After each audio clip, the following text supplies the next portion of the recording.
Hey guys, I was going to make this episode during the weekend, but my family went camping. Yeah. I'm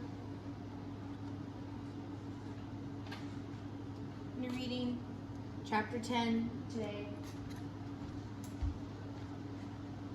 Just need to get a spot set up.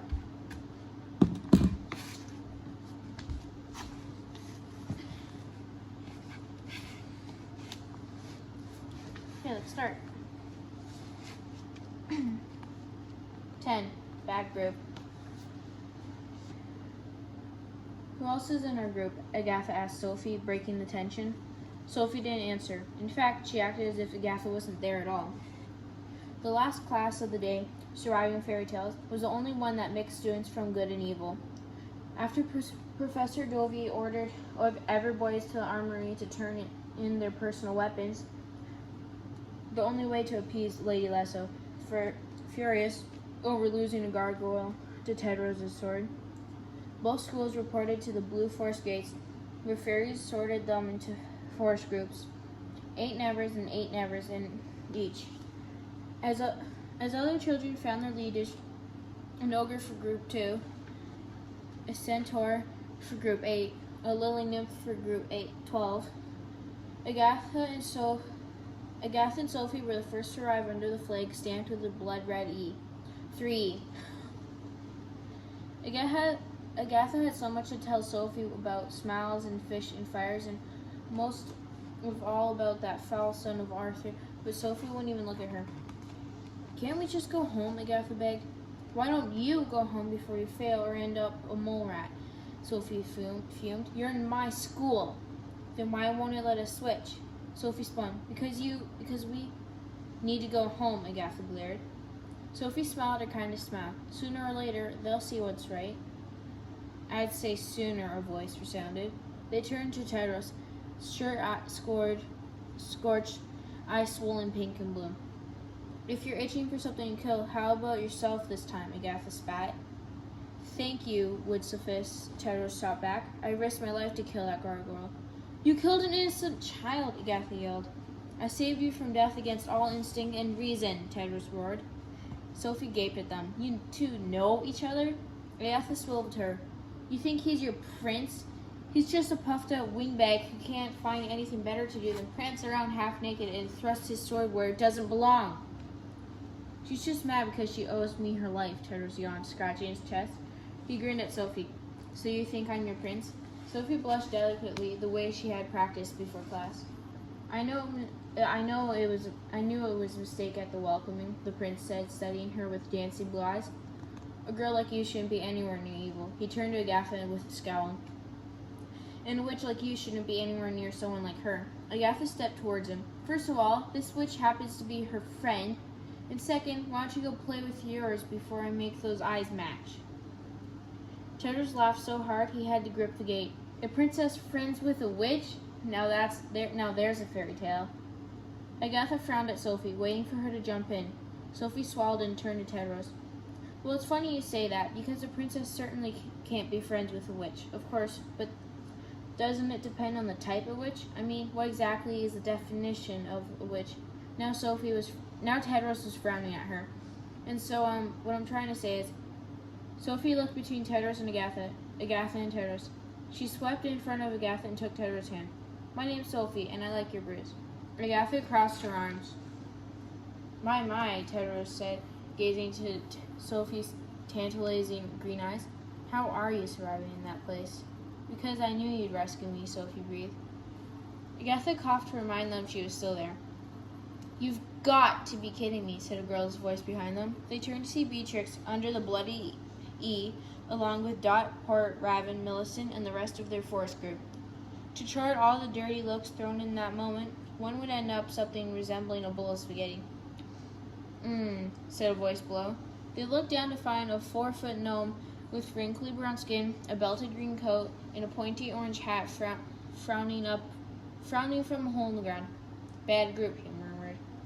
Grumbling loudly, Yuba the gnome crawled out of his burrow, pulled the gate open with his stubby white staff, and led his students into the blue forest. There's a little pause here.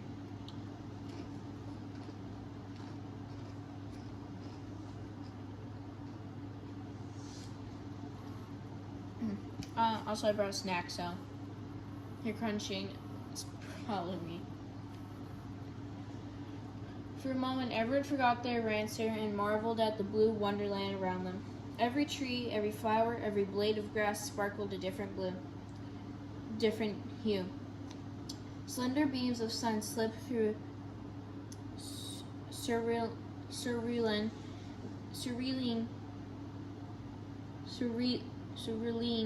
canopies, lighting up turquoise trunks and navy blooms.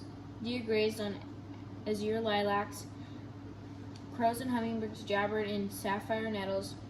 Squirrels and rabbits jaunted through cobalt briars to join storks sipping from an ultramarine pool. No animals seemed skittish or the slightest bit bothered by the crisscrossing student tours. For Sophie and Agatha had always associated forests with danger and darkness. This one beckoned with beauty and life, at least until they saw a flock of bony, stiff birds sleeping in their blue nest. "They let those around students?" Sophie asked. "Sleep during the day, perfectly harmless," Dot whispered back, "unless a villain wakes them up." As his students followed, Yubel rattled off the history of the Blue Forest in his clipped, hoary voice. Once upon a time, there had been no joint classes for school for good and school for evil students. Instead, children had graduated straight from their school's training into the endless woods, but before they could ever engage in battle, good and evil inevitably fell prey to hungry boars, scavenging imps, cranky spiders, and the occasional man-eating tulip. "We had forsaken the obvious," said Yuba. "You cannot solve your fairy tale if you cannot survive the woods."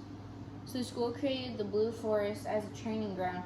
The signature blue foliage arose from the protective enchantments that kept intruders out, while reminding students it was just an imminent of more treacherous woods.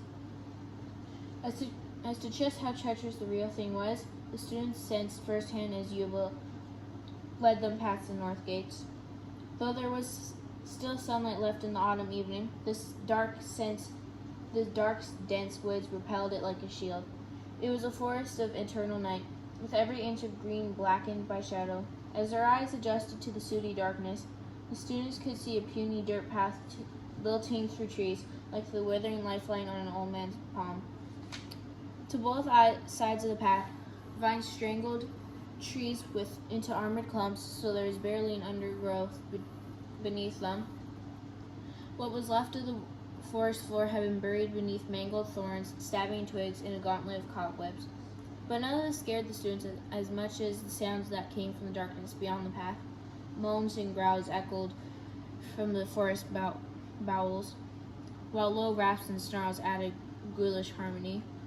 Then the children began to see what was making the sounds, pairs of eyes watching them through the onyx depths, devilish red and yellow, flickering, vanishing, then reappearing closer than before. The terrible noises grew louder, the fiendish eyes multiplied, the undergrowth crackled with life, and just when the students saw skulking outlines rise from the mist, "This way," Yuba called back. The students scampered from the gates and followed the gnome into a blue clearing without looking back. Surviving fairy tales was just like any other class, Yuba explained from a turquoise tree stump, with students ranked from 1 to 16 for each challenge. Only now there was something more at stake. Twice a year, each of the 15 groups would send its best ever and best never to compete in the school's trial by tale. Yuba didn't say more about this mysterious competition, except that the winners received 5 extra first-place ranks. The students in his group glanced at each other, thinking the same thing. Whoever won the trial by tale would surely be class captain. "Now there are 5 rules that separate good from evil," the gnome said, and wrote them in air with his smoking staff. "The evil attack, the good defend. The evil punish, the good forgive. The evil hurt, the good help. The evil take, the good give. The evil hate, the good love. As long as you obey the rules of your side, you have the best possible chance of surviving your fairy tale," Yuba said to the group gathered in navy grass.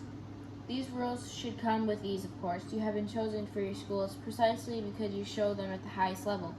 Sophia wanted to scream, "Help, give, love? That was her life. That was her soul." "But first you must But first you must learn to recognize good and evil, said Yuba. In the woods, appearances are often deceiving. Snow White nearly perished because she thought an old woman kind. Red Riding Hood found herself in a wolf's stomach because she couldn't tell the difference between family and fiend.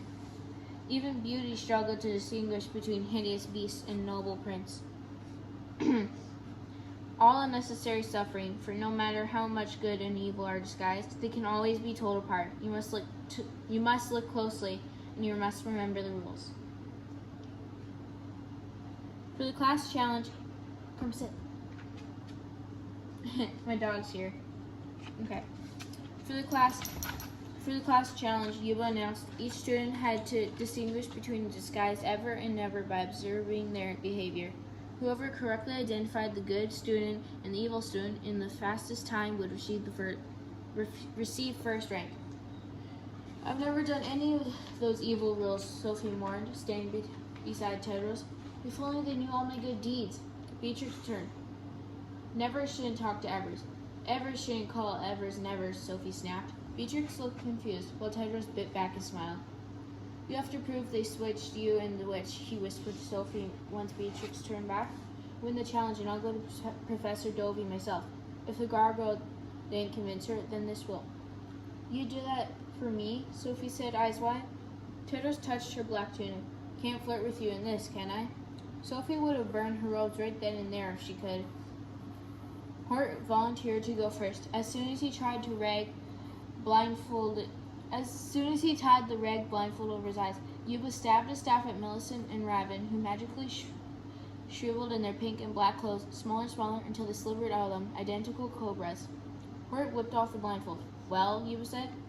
Look the bloody same to me, Hort said. Test them, Yuba scowled. Use the rules. I don't even remember the rules, Hort said. Next, the gnome grouched. For Dot's turn, he changed Beatrix and Hort into unicorns, but then one unicorn started copying the other and vice versa, until they both pranced about like mimicking mims. Dot scratched her head. Rule 1, the evil attack, the good defend, barked Yuba. Which one started it, Dot? Oh, can we start again? Not just bad, Yuba grumped. Worse! He squinted at a scroll of names. Who would like to be disguised for Tedros? All the other girls raised their hands. You haven't gone yet, Yuba said, pointing at Sophie. You either, he said to Agatha.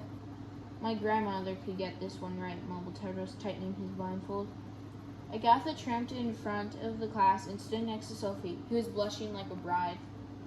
Aggie, he doesn't care what school I'm in or the color of my robes. He sees who I am, Sophie gushed. You don't even know him. Sophie flushed. You're not happy for me? He knows nothing about you, Agatha shot back. All he sees is your looks. For the first time in my life, I feel like someone understands me, Sophie sighed. Hurt squeezed Agatha's throat. But what about, you said... Sophie met her eyes. You've been such a good friend, Aggie, but we'll be in different schools, won't we? Agatha turned away. Ready, Tedros? Go! Yuba jabbed his staff, and both girls exploded from their clothes into slimy, stinky hobgoblins. Tedros took off the blindfold and jumped back, hand to nose. Sophie clasped her green claws and batted her wormy lashes at him. With Sophie's words throbbing in her head, Agatha slumped sullenly and gave up. It seems too obvious, Tedros said, eyeing the flirting hobgoblin. Sophie stopped batting her lashes, confused. And that witch is craftier than you can imagine, Tedros said, glancing between the two goblins. Agatha rolled her eyes. The boy had a brain like a peanut. Feel with the heart, not the mind, Yuba shouted at the prince. Grimacing, Tedros closed his eyes. For a moment the prince hesitated, but then, shrilly, powerfully, he felt himself pulled towards one of the hobgoblins. Sophie gasped. It wasn't her. Tedros reached out and touched Agatha's wet, worried cheek. This one's Sophie, opened his eyes. This one's a princess. Agatha gawped at Sophie dumbstruck. Wait, I'm right, Tedros said. Right? For a moment everything was quiet. Sophie tackled Agatha. You ruined everything! To everyone else, this sounded like Gobble Uli Hua. But Agatha understood it just fine. See those stupidies? He can't even tell us apart, Agatha yelled. You tricked him, Sophie shrieked. Just like you tricked the bird and the wave and the... Tedros punched her in the eye. Leave Sophie alone, he shouted. Sophie gaped at him. Her prince had just punched her. Her prince had just confused her with Agatha. How could she prove who she was? Use the rules, Yuba bellowed atop a log. Suddenly understanding, Sophie lurched up as her spotted, humped body towered over Tedros, and she caressed his chest with her greasy one hand. My dear Tedros, I forgive you for not knowing any better, and won't defend myself even though you attacked me. I only want to help you, my prince, and give us a story that will take us hand in hand to love, happiness, and ever after. But all Tedros heard was a torrent of goblin growls, so he stomped on Sophie's foot and ran toward the Agatha goblin's arms outstretched. I can't believe you were ever friends with Agatha kneed him in the groin. Now I'm confused, Tedros wheezed and collapsed. Moaning in pain, he craned up to see Sophie shove Agatha into a blueberry bush. Agatha smacked Sophie with a screeching squirrel, and the two green goblins go back and forth, bashing each other like over-sugared children. I'll never go home with you, screamed Sophie. Ooh, marry me, Tedros, hissed Agatha. At least I will get married. The fight escalated to a ludicrous climax, with Sophie beating Agatha with a blue squash, Agatha sitting on Sophie's head, and the class gleefully making bets as to who was who. Go rot in Gavaldon alone, Sophie screamed. Better alone than with a phony, Agatha shouted. Get out of my life. You came into mine, hobbling, Tedros leapt between them. Enough! It was the wrong moment. Both goblins turned on the prince with slime-drenching, ear-splitting roars and kicked him so hard he sailed over to groups 2, 6, and 10 and landed in a heap of boar dung. The girls' green hides shrank. Their scales softened to skin. Their bodies melted into their human clothes. Slowly, Sophie and Agatha turned to find the entire group goggling at them. Good ending, said Horit. Hold your verdicts, Yuba said. For when good acts evil and evil acts incompetent, the rules are broken right and left, and until even I can't figure out what's what. Well, there's only one ending indeed. 2 pairs of iron shoes magically grew on the girl's feet. Yeek, these are hideous, Sophie frowned. Then the shoes grew hot, blazing hot. Feet on fire, yelped Agatha, hopping up and down. Make it stop, Sophie cried, dancing with pain. In the distance, the wolves howled to end class. Class dismissed, Yuba said, and waddled off. What about us? Screamed Agatha, yanking at her burning soles. Unfortunately, fairy tale punishments have a mind of their own, the gnome called back. They'll end when the lesson has been learned. The class followed him back towards the school gates, leaving Sophie and Agatha to dance in the cursed shoes. Tedros limped past the punished girls, covered in slime and dung. He gave them equally disgusted scowls. Now I see why you two are friends. As the prince trudged into the blue thicket, the girls glimpsed Beatrix sidle up to him. I knew they were both evil, she said as they vanished behind the oaks. This is your fault, Sophie wheezed to Agatha, dancing in agony. Please, let it stop, Agatha spluttered. But the shoes showed no mercy. Minute by minute, they grew hotter and hotter until the two girls couldn't even scream. Even the animals couldn't watch such suffering and stayed away.